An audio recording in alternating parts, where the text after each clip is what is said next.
ایک اور نقطہ ذہن میں رکھ لیں، یہاں اللہ نے تیسری علامت میں شہداء کا ذکر فرمایا، مجاہدین کا نہیں فرمایا۔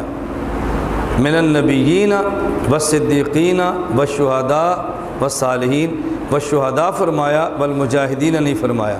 کیوں؟ اللہ پاک نے والشہداء کیوں فرمایا؟ ایسی علامت بتائی ہے کہ جس سے بندے کو دھوکہ نہ لگے۔ علامت ہوتی ہی دھوکے سے نکالنے کے لیے ہے، دھوکے میں ڈالنے کے لیے نہیں ہوتی۔ مجاہد بن کے انسان دھوکہ دے سکتا ہے، شہید بن کر انسان دھوکہ نہیں دے سکتا۔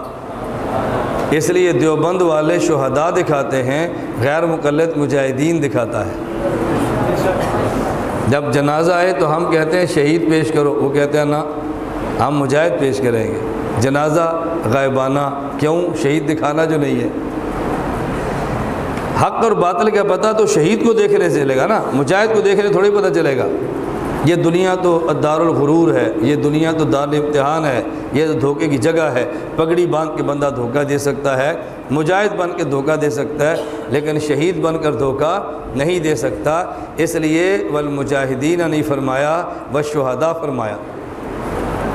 مجاہدین کو چھپایا جاتا ہے، شہداء کو دکھایا جاتا ہے۔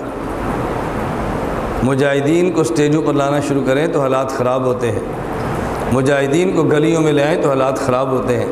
مجاہدین کو چھپایا جاتا ہے، شہداء کو دکھایا جاتا ہے۔ غیر مقلد کہتا ہے نہیں، مجاہدین کو دکھایا جاتا ہے، شہداء کو چھپایا جاتا ہے۔ اگر چھپانا ہے پھر علامت کیسے ہوئی؟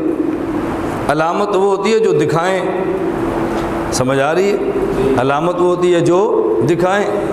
علامت کا معنی تو پہچاننے کے لیے ہے، دکھائیں گے تو سمجھ آئے گی نا۔ وہ کہتے ہیں ہم نے دکھانے نہیں ہے۔